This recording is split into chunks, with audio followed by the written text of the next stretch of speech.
अंधकार प्रक्रिया को एंजाइम प्रक्रिया मध्य कुहाजाए। मेल्विन केल्विन एही प्रक्रिया को आविष्कार करिथिबारु एहाकु केल्विन चक्र मध्य कुहाजाए। आलोक श्लेषण प्रक्रिया रे निर्गत हेउथिबा अम्लजान जल अणुर विघटनरु सृष्टि होइथाय। एथिपाई अंधकार प्रक्रिया आलोक प्रक्रियार किछि समय परे आरंभ होइथाय। एही प्रक्रिया रे अनेक गुड़िए एंजाइम अंशग्रहण करिथांती।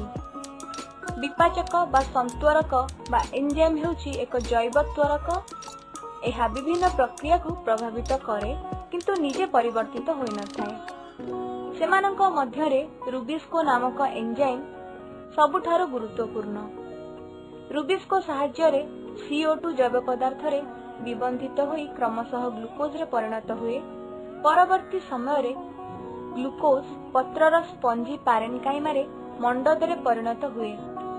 आवश्यकता अनुसार यह पुनर्बार शर्करा रे परिणत हुई फ्लोएम द्वारा उद्भिदर विभिन्न अंश को प्रवाहित हुए। अंधकार प्रक्रिया पई शक्तिर आवश्यकता थिबारु यह आलोक प्रक्रिया सहित प्रायतः समगति रे चली थाए।